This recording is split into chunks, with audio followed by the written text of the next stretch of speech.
본문은 그 예수님 공생의 마지막 치유 사건을 다루고 있습니다. 예수님께서 이제 십자가 지시려고 예루살렘으로 올라가시기 직전인데 가시는 길을 중단하시고 치유를 행하십니다. 예수님께 치유 사역이 굉장히 중요하다라는 것을 우리가 느낄 수 있습니다. 왜 예수님은 마지막까지 한 사람에 대해 치유를 베푸실까요?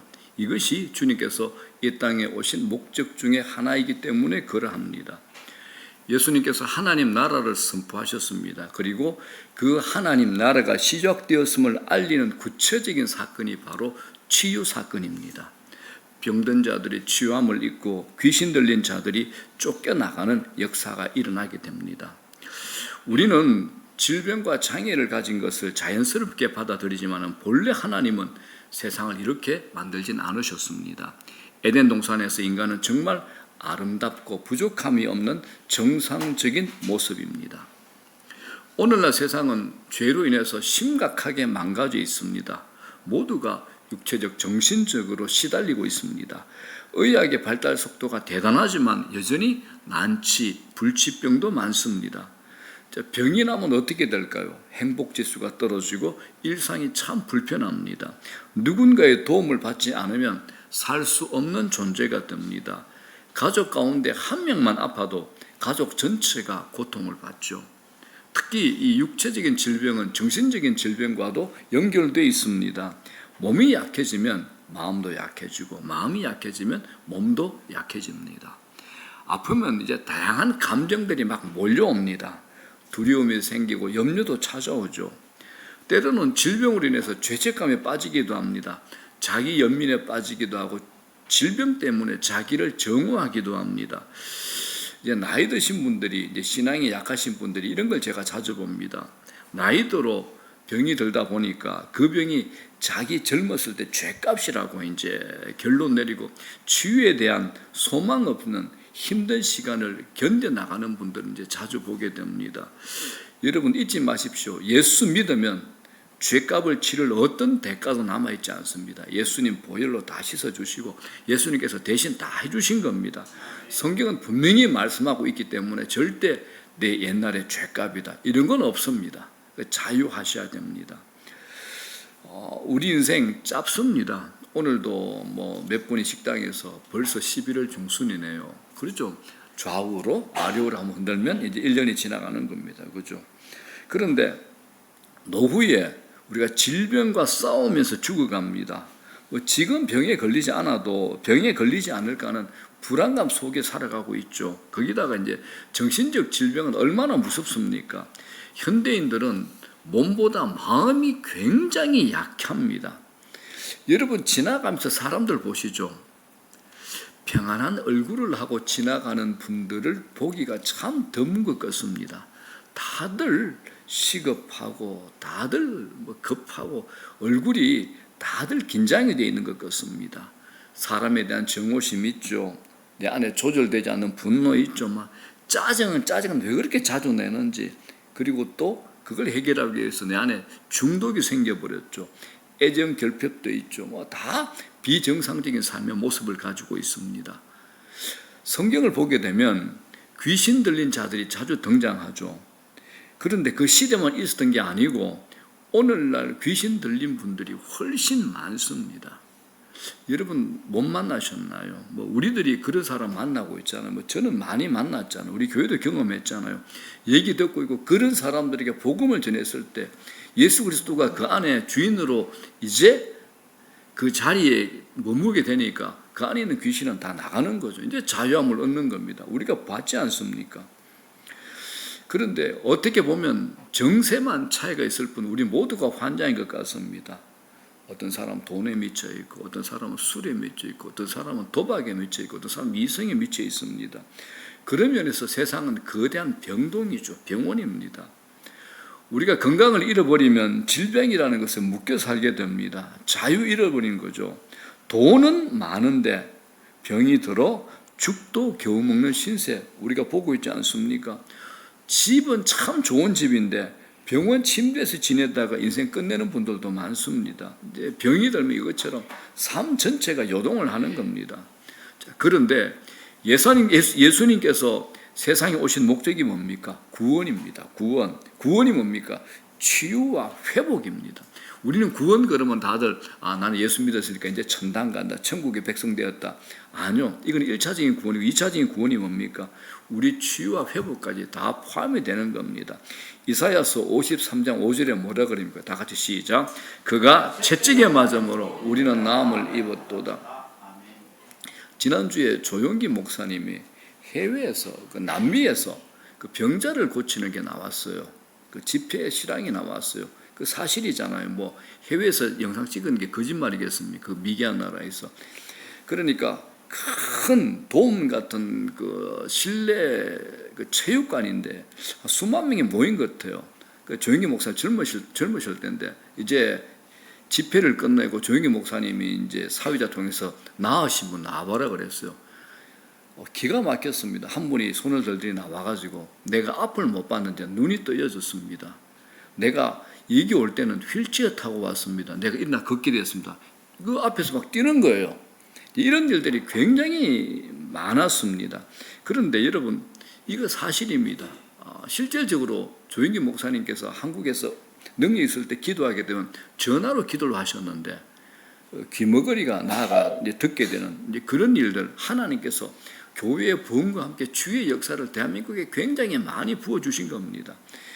조영기 목사님이 기도할 때보다 늘 쓰시는 말이 이 말입니다. 예수 그리스도께서 채찍에 맞음으로 우리가 나음을 입었습니다. 이 언약의 말씀을 붙들고 기도하는 거죠. 예수님께서 치유자로 오셨다는 겁니다. 그런데 그 치유자 되신 분을 내가 믿기 때문에 주님 나를 통해서 이 사람 낫게 해주십시오라고 기도했는데 하나님께서 역사하시는 거죠. 조용기 목사님께서 하신 것 아닙니다. 누가 하신 거죠? 하나님께서 역사를 하신 겁니다. 자, 본문 예수님께서 여리고로 가실 때 일어난 한 사건입니다. 등장인물 맹인입니다. 또 거지입니다. 이름은 바디메오입니다. 이 사람의 프로필을 보게 되면 얼마나 험난한 인생을 살아왔는지 충분히 알려주고 있습니다. 고통을 겪는 당사자 외에는 고통의 깊이를 알 수가 없습니다. 볼 것을 보고 들을 것 듣고 맛을 느낀다는 것 굉장히 큰 축복입니다. 앞을 보지 못하면 타인의 도움을 받아야 되죠. 주도적인 삶이 불가능하다라는 겁니다. 이 바디메오는 앞을 못 보니까 떠밀려 다니는 인생으로 소외자로 살았습니다. 누군가 던져주는 동전 한 입으로 연명하는 삶을 살아왔죠. 그런 그에게 운명적인 날이 찾아왔습니다. 예수님께서 근처로 지나가신다는 겁니다. 그러니까 바디메오가 이렇게 소리 지릅니다. 자, 47절에 뭐라 그럽니까? 시작. 나사렛 예수시란 말을 듣고 소리 질러 이르되 다윗의 자손 예수여 나를 불쌍히 여기소서라고 소리를 지릅니다. 나를 불쌍히 여기소서, 참 중대한 고백입니다. 이 고백 안에 무엇이 있습니까? 내게 소망 없습니다. 그야말로 절망적인 상태입니다 라는 고백입니다. 그런데 여러분, 아무나 이런 고백하지 않습니다. 마가복음 10장 15절 한번 보겠습니다. 이런 말이 있죠. 시작. 내가 진실로 너희에게 이르노니 누구든지 하나님 나라를 어린 아이와 같이 받들지 않는 자는 결단코 그곳에 들어가지 못하리라 하시고, 이 말씀처럼 어린아이 같은 모습이라야 된다라는 겁니다. 나 스스로 아무것도 할 수 없습니다 라는 연약한 고백을 하고 있습니다. 우리는 대부분이 자신의 모습에 대해서 정직하지 않습니다. 사람들이 하나님께 나가지 않는 이유가 뭔지 아십니까? 자존심 때문입니다. 버틸 때까지 버텨보는 겁니다. 내 자랑, 내 의, 내 경험, 내 존재를 붙드는 겁니다. 인간은요, 자기가 붙들 것 있으면 절대 하나님 앞에 안 나갑니다. 오늘 바디메오 붙들 게 전혀 없는 겁니다. 완전히 깨어진 상태입니다. 전적인 무기력을 호소하고 있습니다. 이것이 심령이 가난한 자의 모습이 됩니다. 우리에게 이 바디메오 같은 모습이 참 필요합니다. 바디메오 같은 모습, 나를 불쌍히 여겨 주십시오. 이 기도가 얼마나 중요한지 모르겠습니다. 제가 이제 군대를 제대하고 이제 취직 때문에 이제 대구에서 머물고 있을 때 저희 교회에 전국에서 몇 번째 손가락에 꼽히는 조폭 안수 집사님이 계셨습니다.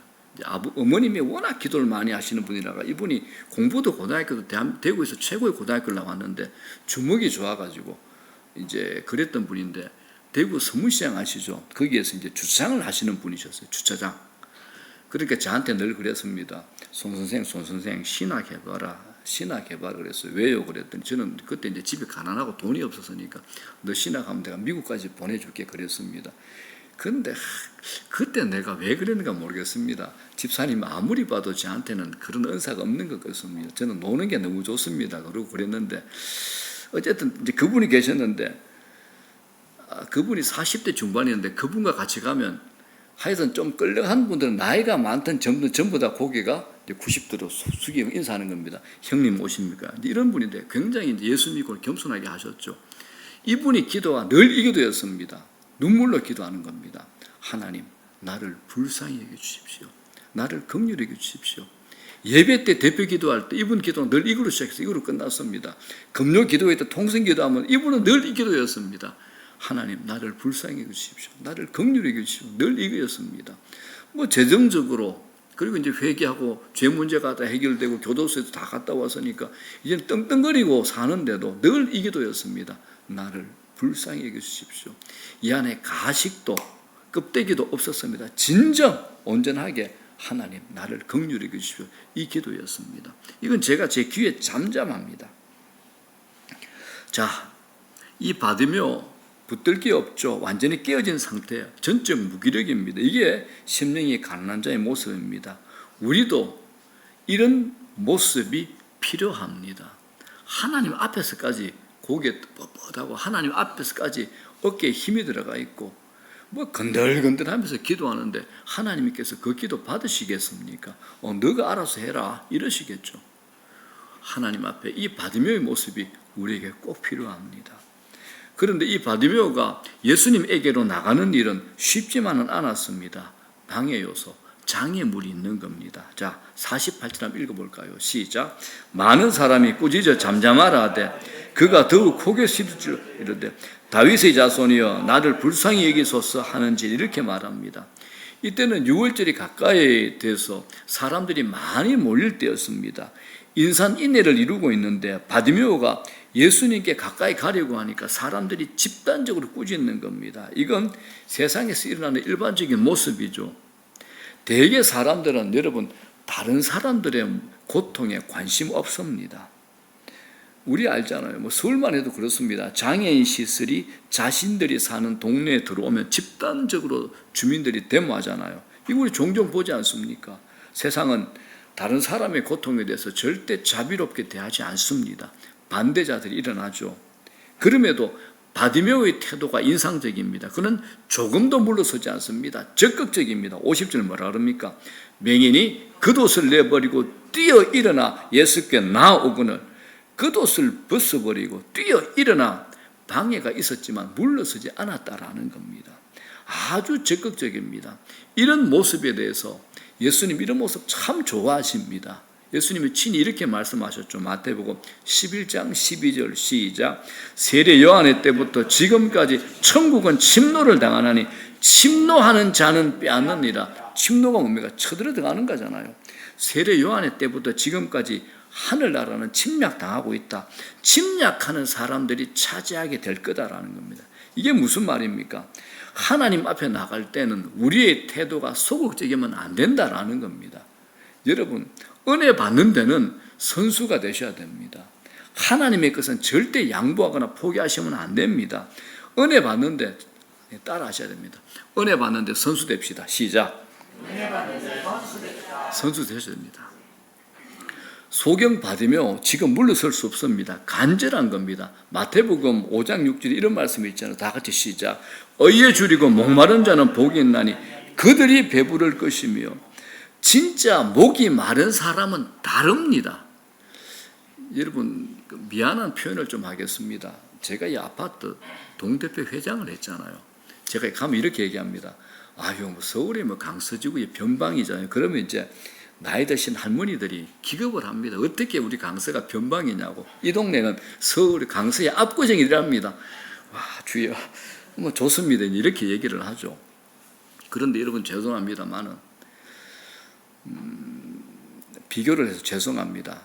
강남의 대형 교회에서 특세나 가을 집회를 하게 되면 빈자리 없습니다. 그분들은 은혜 받는 게 뭐다라는 걸 아는 분들입니다. 목숨 걸고 옵니다. 강남 사랑의 교회는 새벽에 특세하면 3시부터 줄 섭니다. 대전에서부터 3대가 차 몰고 올라옵니다. 왜? 은혜 받으려고. 놓치면 안 되니까요. 이런 모습이 우리에게 좀 필요합니다. 그 은혜를 아는 분들, 은혜를 맛본 분들은 은혜를 포기 안 합니다. 은혜 받아야지. 은혜 받아야지.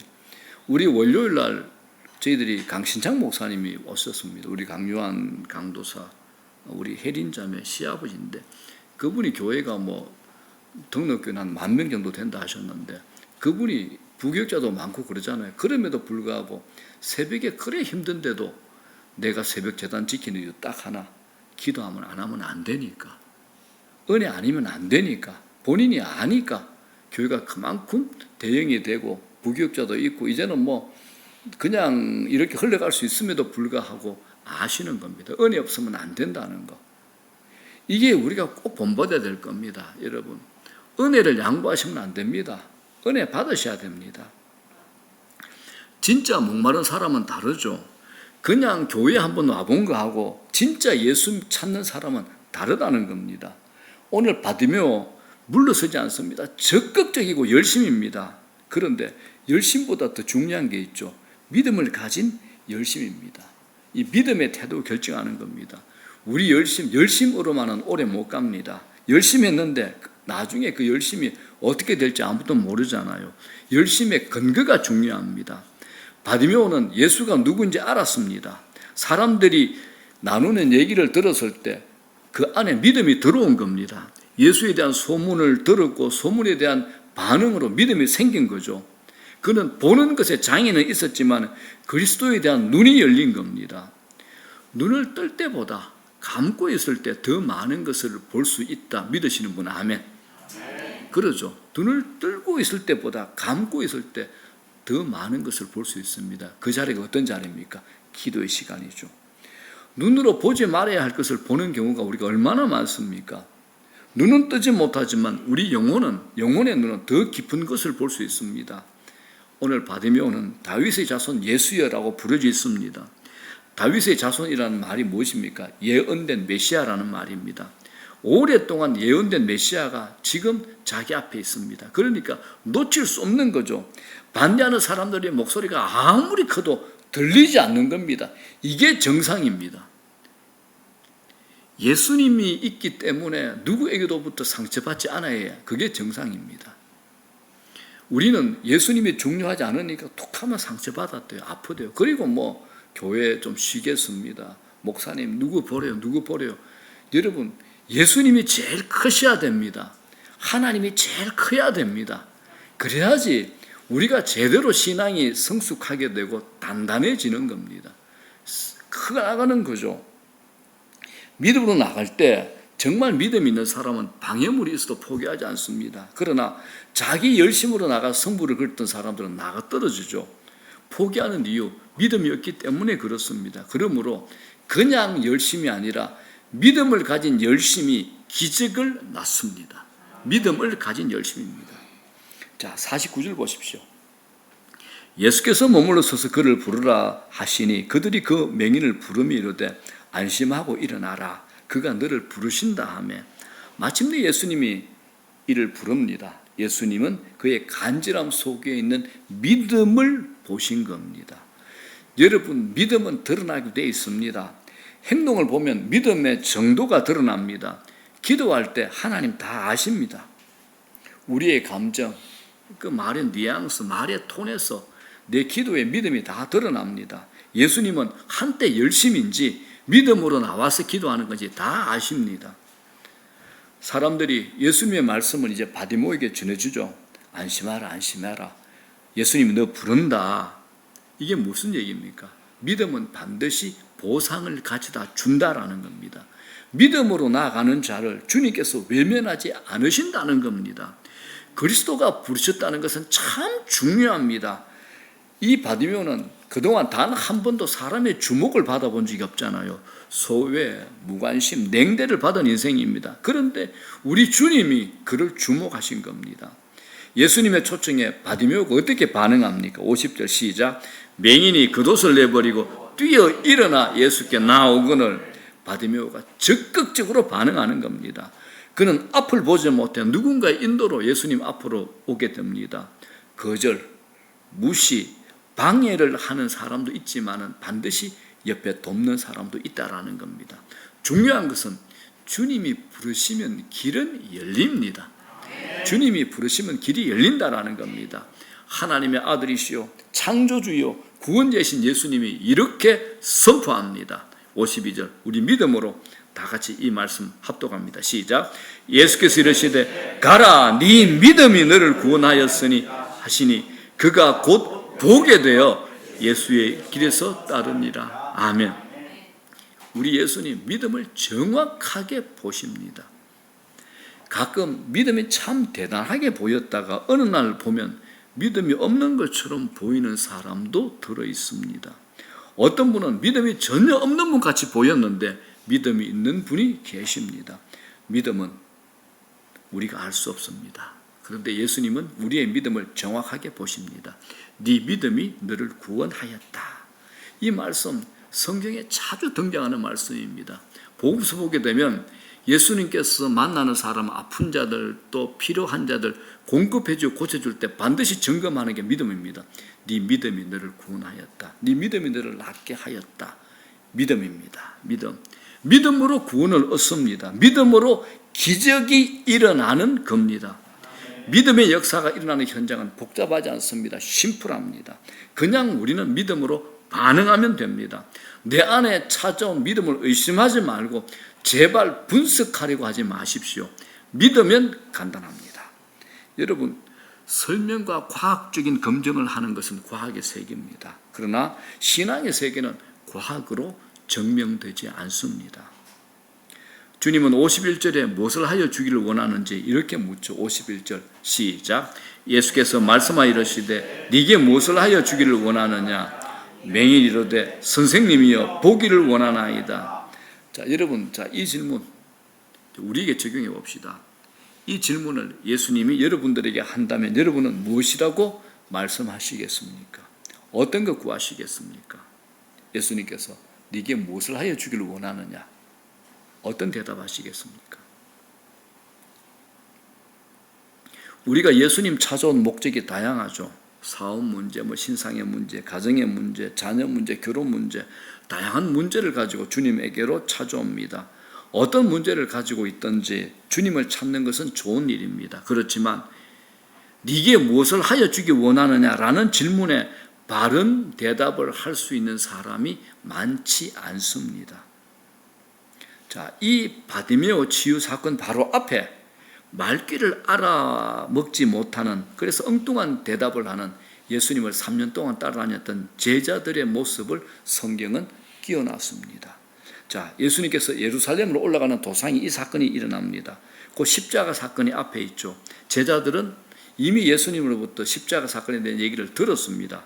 십자가 고난을 예고한 주님의 말씀을 들은 제자들이 이렇게 반응합니다. 자, 앞에 사건입니다. 10장 35절 시작. 세베대의 아들 야고보와 요한이 주께 나와 여짜오되 선생님이여 무엇이든지 우리가 구하는 바를 우리에게 하여 주시기를 원하옵나이다 라고 말합니다. 예수님의 제자 중 특별한 제자가 3명이 있죠. 베드로, 야고보, 요한. 그런데 야고보와 요한이 예수님이 십자가 지시해야 한다는 것을 이해하지 못하고 다르게 해석하고 있는 겁니다. 자기들이 따르는 예수님이 자기 나라를 로마로부터 정치적으로 해방시켜줄 메시아가 될 순간이 왔다라고 판단한 겁니다. 그래서 우리가 구하는 것을 들어주십시오라고 합니다. 그러니까 답답하신 예수님이 대묻습니다. 36절 뭐라 그럽니까? 이르시되 너희에게 무엇을 하여 주기를 원하느냐라고 물으니까 이 제자들이 이런 엉뚱한 대답을 합니다. 37절 여짜오되 주의 영광 중에서 하나를 주의 우편에 하나는 좌편에 앉게 해주십시오라고 답합니다. 이게 무슨 말이냐? 예수님께서 이 나라 왕권을 가실 때 한 자리 달라 이 얘기입니다. 한 자리 주십시오 이 얘기입니다. 답답하신 예수님, 얼마나 답답하시겠습니까? 자, 38절에 이렇게 얘기합니다. 시작. 예수께서 이르시되 너희는 너희가 구하는 것을 알지 못하는도다. 내가 마시는 잔을 너희가 마실 수 있으며 내가 받는 세례를 너희가 받을 수 있느니라며 십자가 사건을 말씀하십니다. 그런데 제자들이 또 뭐라 그럽니까? 계속 말기 못 알아들어요. 39절. 그들이 말하되 할 수 있나이다 라고 요따오로 말기 못 알아듣는 사람들이 바로 예수님의 제자입니다. 자, 제자들은 무엇을 구해야 하는지 알지 못했습니다. 자신들이 주의 오른편, 주의 왼편에 앉게 해달라고 구합니다. 그들은 필요보다 야망을 구한 거죠. 내게 진정한 필요가 무엇인지, 가장 절실한 것이 무엇인지를 몰랐던 겁니다. 이걸 영적 무지라 그럽니다. 인간은 보통 자신이 무지하다는 것을 잘 모릅니다. 내가 무지하다는 것을 안다는 것 자체가 대단한 겁니다. 신앙 세계도 마찬가지입니다. 기도가 중요하다는 말을 듣고 또 들었습니다. 그러나 정작 무엇을 구해야 하는지에 대해서는 힘들어합니다. 어떤 분들은 자기가 정말 1시간 동안 기도했대. 그런데 끝나고 나는데 뭘 기도했는지도 기억이 안 난대요. 여러분 머릿속에, 마음속에 내가 지금 무엇을 기도하고 있다는 것이 정리되어 있습니까? 어떻습니까? 대부분 우리 기도가 욕망과 연결될 때도 있죠. 여기에서 야고보가 뭐라 그럽니까? 우리가 구하여도 얻지 못하면 정욕으로 쓰려고 잘못 구함이라고 경고합니다. 이런 면에서 오늘 소경 바디메오는 제자들보다 훨씬 제대로 구하고 있는 겁니다. 맹인이 보기를 원한다 강구가 무엇이 대단한 거냐고 생각할 수 있는데 여러분 생각해 보십시오. 지금부터 2000년 전에 고대 때 맹인으로 살아온 사람이 자신의 눈을 누구도 뜨게 할 수 없다고 그동안 믿고 살아왔을 겁니다. 자기 눈을 뜨게 해줄 수 있는 존재가 있다는 사실을 생각하지 않고 살아왔을 겁니다. 대부분은 한 푼 주십시오 라고 자기 한 끼 먹는 것에 만족하고 살아갈 겁니다. 내 눈을 보게 해달라고 감히 기도할 수 있는 사람은 없었던 거죠. 그런데 이 오늘 받으며 단순한 바램, 넋두리한 거 아닙니다. 지금 자기 앞에 있는 예수님이 메시아라는 믿음의 확신을 가지고 있는 겁니다.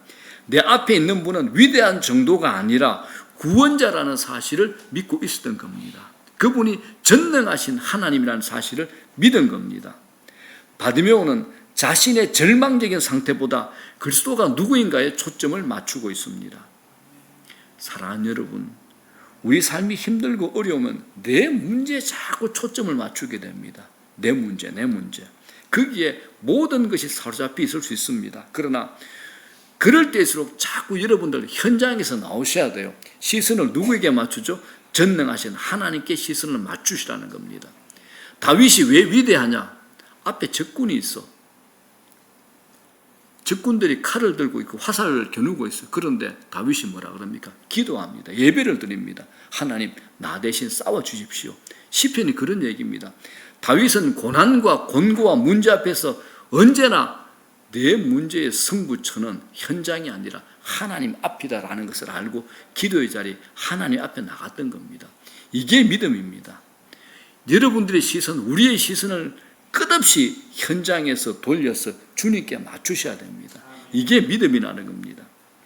우리가 전능하신 하나님이 누군가를 바라보고 신뢰할 때 그 문제로부터 빠져나올 수 있는 겁니다. 자, 52절 하반절에 보십시오. 뭐라 그럽니까? 그가 곧 보게 되어 예수를 길에서 따르니라고 말씀합니다. 주님이 선포하시자 그의 눈이 열립니다. 주님이 역사하시면 간단합니다.